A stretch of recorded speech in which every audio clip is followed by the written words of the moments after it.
Fala galera, tudo bem? Eu, Hammurabi, mais uma vez aqui gravando um vídeo para vocês e hoje eu vou falar sobre 3 investimentos que você nunca deve colocar o seu dinheiro. E mais do que falar deles, eu vou mostrar para vocês com números, com exemplos práticos de como que a pessoa perde dinheiro se investir nesse tipo de coisa. Então, já vou pedir para vocês curtirem esse vídeo. Se você não é inscrito ainda, se inscreve no canal, clica no sininho para continuar recebendo esse tipo de conteúdo, me ajudar a fazer esse canal crescer. Compartilha com seus amigos também, comenta aqui embaixo se tiver alguma dúvida, quiser saber alguma coisa sobre investimento e educação financeira, que eu respondo vocês. E fica comigo até o final desse vídeo para que você veja os exemplos práticos e nunca caia nesse tipo de armadilha que oferecem por aí.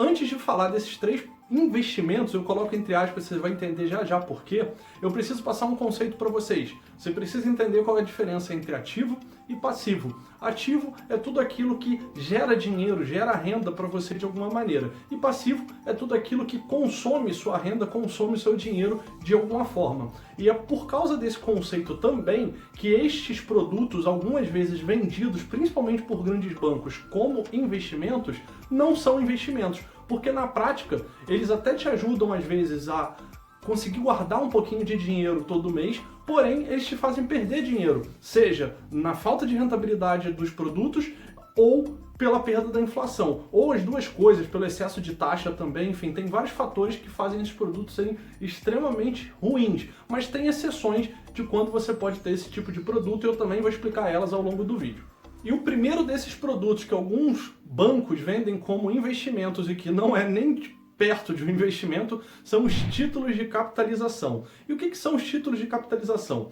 Eles servem basicamente para você formar capital. Então a ideia do título de capitalização, e normalmente é assim que ele é vendido inclusive, é fazer com que a pessoa se convença de que tendo aquele título, ela vai ter um compromisso, porque ela tem mesmo contratualmente, de depositar ou de ser descontado direto na conta um valor fixo todo mês. E esse valor, no final do período, que normalmente ele é de 36 meses, ou pode ser um pouquinho mais, um pouquinho menos, ele resgata esse mesmo valor, ou às vezes com algum tipo de correção mínima que tem ali, mas normalmente você resgata só o valor que você depositou ao longo do tempo. E a pessoa que não tem educação financeira, não tem nenhum tipo de controle, entende que, legal, se eu não fizer isso, eu não vou guardar dinheiro, então eu vou investir, entre aspas de novo, em um título de capitalização. Só que o que acontece? São cobradas taxas para administrar esses títulos, a administradora, que normalmente é o próprio banco, vai cobrar uma taxa ali anual. Além disso, eles vão tirar uma parte daquele valor, uma parte, vamos supor, que você deposita R$500 todo mês. Daqueles R$500, só uma parte ali que, se for sofrer correção, vai realmente sofrer uma correção. O resto vai ser usado para pagar a administradora e também para poder bancar os sorteios, porque o título de capitalização está sempre atrelado a algum tipo de sorteio. Então você vai lá e investe, entre aspas, no título de capitalização e aí você concorre a prêmios de R$100 mil todo mês, alguma coisa assim. Legal, existem esses prêmios mesmo, só que qual a probabilidade de você ganhar? Não é muito grande, e na prática o que você está fazendo é uma loteria. Se é para você jogar na loteria, jogue na loteria. Vai lá, compra um canhoto de loteria, paga R$2, R$3 e concorra a alguns milhões de reais, e não a R$100 mil, que você concorre ali mensalmente. Então quem é que paga isso? Você que paga esses prêmios. E se você não ganhar, esse título não vai ser vantajoso para você. As únicas pessoas que ganham dinheiro com título de capitalização, além do banco, são aqueles que são sorteados. Mas você está trabalhando com estatística, com probabilidade. A chance de você ser sorteado é muito pequena.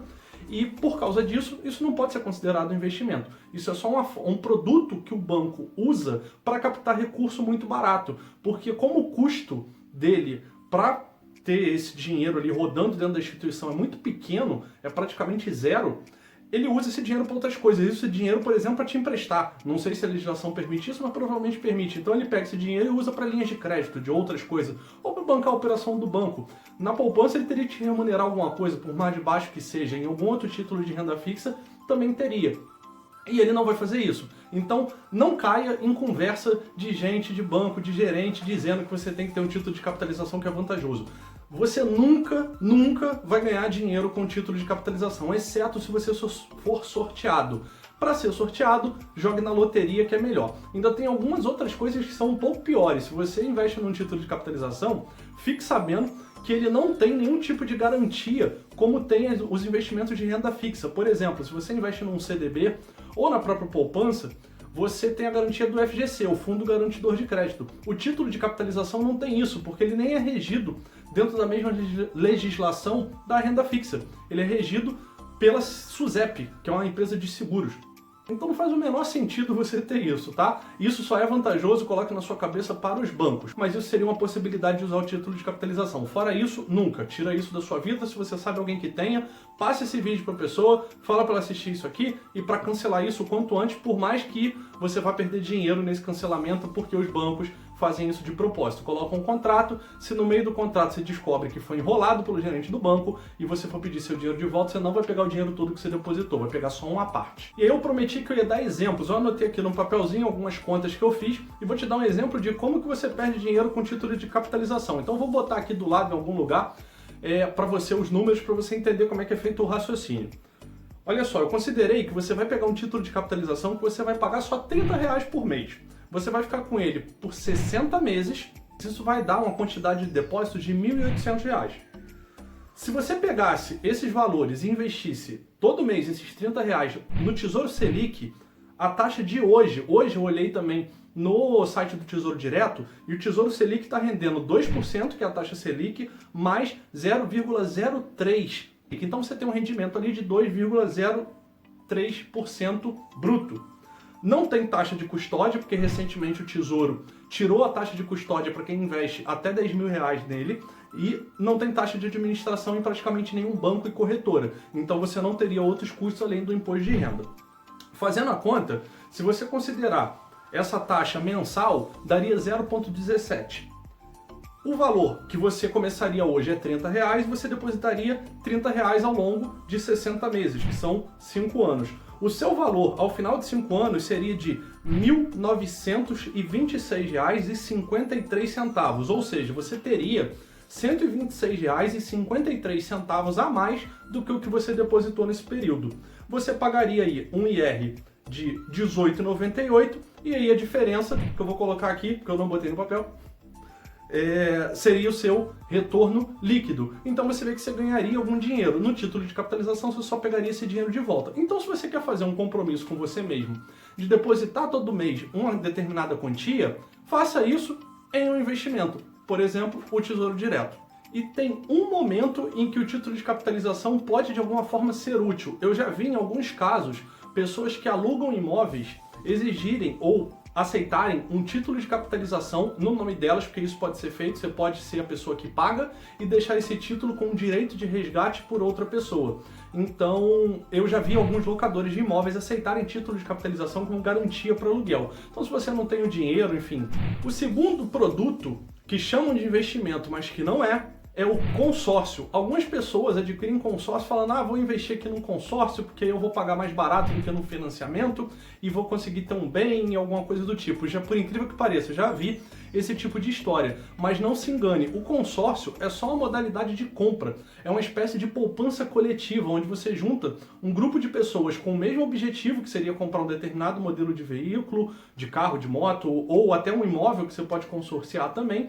Juntas as pessoas, elas fazem uma poupança conjunta e aí todo mês, 1 ou 2 pessoas daquele grupo vão pegar a carta de crédito, entregar para quem é o dono do veículo, para quem está vendendo aquele bem que está sendo consorciado, e vão retirar o bem. E vão continuar pagando as parcelas até o final do contrato do consórcio. Mas isso não é, de forma nenhuma, um investimento. Isso é uma forma de comprar. É uma forma mais inteligente do que o financiamento, que acaba tendo custos muitas vezes menores do que o de um financiamento, mas não se engane, porque o consórcio também tem os seus detalhezinhos que talvez seria mais interessante você juntar esse dinheiro, se você não tem a necessidade de ter aquele bem rápido, e comprar ele à vista em menos tempo do que o que você está pagando no consórcio.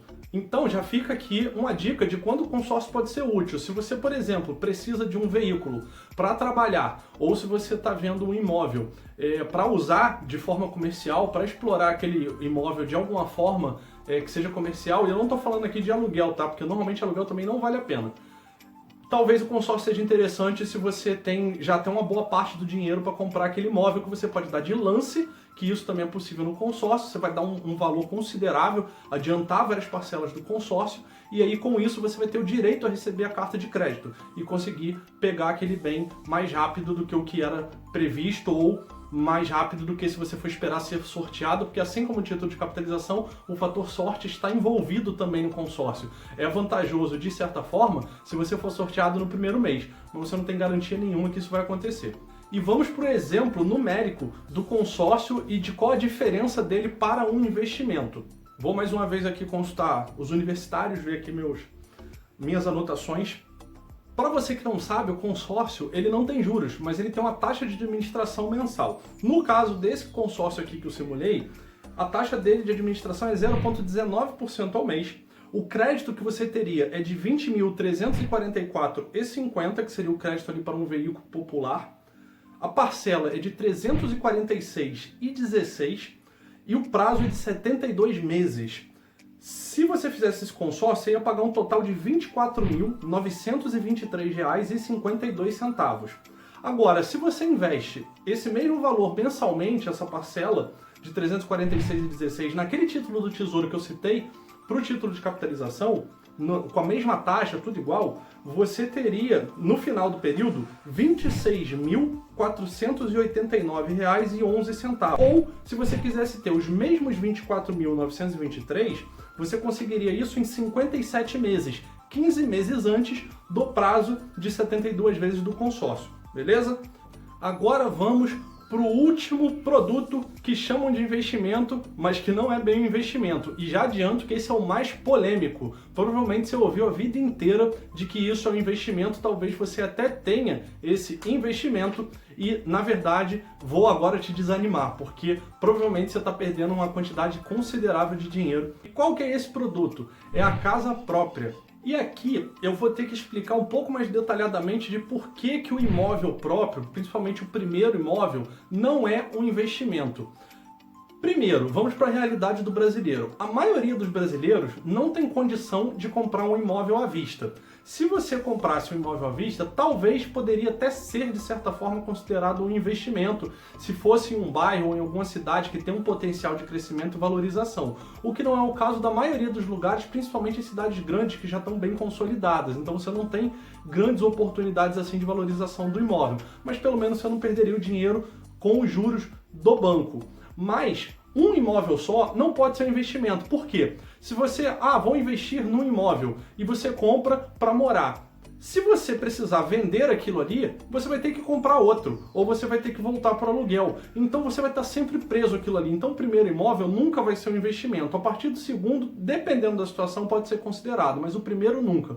Entenda que o imóvel, lembra o conceito que eu dei no início de ativo e passivo? O imóvel é um passivo, porque ele te tira dinheiro. Além da parte do financiamento de juros, você tem IPTU, você tem manutenção do imóvel e você tem outras contas ali que você tem que pagar que talvez você não pagaria de outras formas. Então ele tem despesas. Não se engane, porque não é um investimento.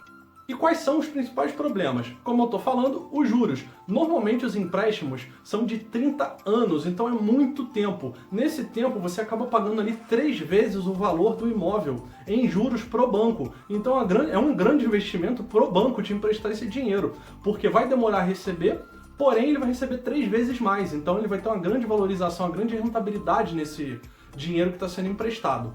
Um outro ponto, também em relação ao banco, é que esse imóvel não é seu até você terminar de pagar. Até a última parcela quitada, esse imóvel pode ser tomado de você. E a gente teve isso recentemente por causa das crises econômicas que o Brasil viveu, onde as pessoas foram mandadas embora, não tinham mais fonte de renda e não conseguiam arcar com o valor do financiamento. E o que o banco faz? Ele retoma o imóvel e tudo que você pagou, você perde. Então, pensa comigo, você vai fazer um contrato de 20 ou 30 anos. Qual a probabilidade de em 20 ou 30 anos acontecerem crises econômicas e de repente você ficar desempregado e não ter fonte de rendas? Eu vou te dizer que é quase certo que vão ter crises. É praticamente impossível em 30 anos não ter crises. A economia é cíclica e as crises vêm mais ou menos a cada 10 anos você tem uma crise um pouco mais forte que afeta bem a economia. Então com certeza você vai passar por momentos de crise. Se você não for uma pessoa controlada e fica naquela, vou comprar um imóvel para eu ter alguma coisa minha, muito cuidado, porque esse prazo muito longo tende a trazer armadilhas implícitas ali que podem te fazer perder todo o dinheiro que você pagou e ainda ficar sem imóvel. Um ponto também que tem que ser considerado são os custos de manutenção e o imposto que você vai pagar desse imóvel, porque quando a pessoa financia, muitas vezes ela não pensa nisso, e ela pensa só no valor da prestação caber no orçamento. Só que quando chega em janeiro que tem que pagar o IPTU, ou se tem algum problema no imóvel ao longo do tempo, ela não tem o dinheiro para consertar ou para pagar aquilo ali. E aí começam os problemas, começa o endividamento. E pensa de novo, ao longo de 30 anos de um financiamento imobiliário, com certeza seu imóvel vai ter manutenção e com certeza você vai pagar um belo valor de imposto. Um motivo que é pouco pensado também pelas pessoas, que são motivos não financeiros, mas que afetam a sua vida financeira, é a questão também de medo. Você sabia que as pessoas que têm casa própria tendem a ser mais covardes? E aí você deve pensar, mas como assim? Como você está me chamando de covarde? Gente, fica mesmo, porque pensa o seguinte, imagina que você compra um imóvel, você tem uma dívida de muitos anos ali para quitar aquilo, e aí surge uma oportunidade para você trabalhar em um outro estado, ganhando de repente 30% a mais, 20% a mais. Você vai pensar muito antes de ir, talvez você nem aceite esse aumento, essa promoção que poderia até te trazer coisas maiores no futuro, porque você tem um imóvel ali e você não quer largar aquilo, você cria um apego com aquele bem, você tem a preocupação da dívida na sua cabeça e você não quer desfazer daquilo. Então isso te faz ficar preso também geograficamente, você não consegue sair para ir fazer outra coisa. Se você pensar em mudar de país, por exemplo, em tentar a vida fora, fazer alguma coisa, você se fecha para esse monte de coisa. E isso tem um custo também que muita gente não considera, porque é difícil você colocar isso em valor. Mas acontece. Provavelmente se você procurar saber entre as pessoas que você conhece, alguém que tem um financiamento aí deixou de mudar de empresa, deixou de fazer alguma coisa por causa disso. Às vezes a pessoa até tá com muita raiva do emprego que ela tem, mas por causa da dívida que ela tem, ela aceita aquilo ali, vai engolindo o sapo todo mês, toda semana, enfim, sempre, e não pode pedir demissão porque ela não tem liberdade financeira por causa daquela dívida. Então pensa nisso também antes de você fazer um financiamento imobiliário. E por fim, sobre o imóvel, tem um pessoal que fala, vou comprar um imóvel para alugar, isso é um bom investimento, não sei aonde. A maioria dos imóveis, se você for pegar exemplos práticos, um imóvel, eu vou te dar um exemplo, por exemplo, de um apartamento na região da Zona Norte do Rio de Janeiro, que não é uma área nobre, é uma área ali de classe média baixa, dependendo da localidade. Um imóvel ali de 200 mil aproximadamente, 200 ou um pouco menos de 200 mil, vai ter um aluguel de aproximadamente R$ 1.500. Se você for fazer a proporção, é um valor muito baixo. 1% de 200 mil reais seria R$ 2.000 e você não consegue esses R$ 2.000. Tem que levar em consideração que você ainda tem que pagar imposto de 15% sobre o valor desse aluguel que você recebe.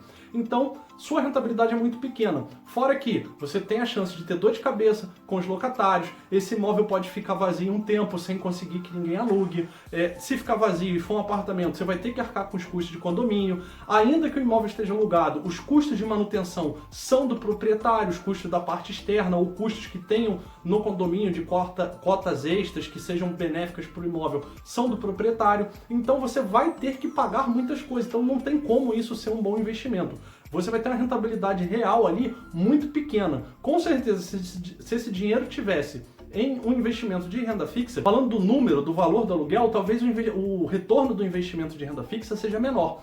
Porém, a sua dor de cabeça que você não vai ter, já que o dinheiro vai estar lá trabalhando e não tem um locatário lá para te perturbar, nem para destruir o seu imóvel, você não tem que pagar nenhuma despesa em relação àquilo e vai pagar o mesmo imposto de renda, isso daí compensa a diferença entre o retorno do aluguel e o que você vai receber na renda fixa. E pra gente finalizar esse vídeo, vou te dar aqui um exemplo que é o mais absurdo dos 3 tipos de investimento que eu falei aqui. Você vai ver a diferença que você consegue de dinheiro quando se fala de financiamento imobiliário se você trocar ele por um investimento. Vamos lá, o exemplo que eu tenho aqui, eu vi um financiamento para um imóvel de R$200.000, mais uma vez, eu simulei isso, são dados reais com produtos que a gente tem hoje disponíveis no mercado brasileiro. Então eu vim aqui para um financiamento de um imóvel de R$200.000, sendo que para esse imóvel só seria liberado 135.426,99. O resto você teria que dar de entrada pelo imóvel. Você não poderia financiar 100% dele. O prazo é de 360 meses. O valor da entrada, a diferença entre os dois valores, é de R$ 64.573,01. O custo efetivo total que eu achei para essa operação é de 10,8460% ao ano. Custo efetivo total são todos os custos embutidos ali, seguros, taxas, avaliação de imóvel, tudo isso quem financia o imóvel coloca ali dentro. As pessoas às vezes não se atentam a isso, mas isso também faz parte dos juros, porque isso vai ser cobrado de você ao longo do tempo, ao longo do financiamento. Nesse modelo aqui, a primeira parcela seria de R$ 1.480,97 e a última parcela, a parcela de número 360, seria de R$ 404,11. Aqui a gente está falando do sistema de amortização constante, a tabela SAC, que é a mais usada para imóveis. O que eu fiz aqui? Eu peguei uma média do valor da prestação para poder ficar mais fácil de fazer a conta. Então a média do valor da prestação seria R$ 959,37. O total que você pagaria nesse financiamento seria de R$ 345.374,79. Isso dá uma diferença em relação ao valor do crédito que você teve, que é aqueles 135 mil, a diferença é de R$ 209.947,80. Ou seja, em 30 anos, você pagando esse financiamento, você pagaria de juros para o banco, ou seja, você efetivamente perderia R$ 209.947,80. É muito dinheiro. Você vê aqui que você paga mais até do que o valor que você pegou de crédito. Ou seja, não vale... Você paga 3 vezes mais praticamente aqui, um pouco menos, 2,5 vezes do que o que você tem de crédito. Se você pega esse valor de R$ 64.573,01, que seria o da entrada, investe no Tesouro Direto e todo mês você deposita o valor da prestação de R$ 959,37, ao final dos mesmos 360 meses você teria um valor, presta atenção na diferença, olha o quanto que você ganharia de dinheiro. Você teria um valor de R$ 594.842,06. Gente, de novo, isso são números reais, com cálculos que eu fiz hoje, no dia que eu estou gravando esse vídeo, com o Tesouro Selic, que é uma taxa baixa. Você tem investimentos de renda fixa que vão te dar taxas maiores do que essa, tá? Então, isso seria o mínimo que você conseguiria hoje em um objeto, em um produto seguro. Então, 594.842.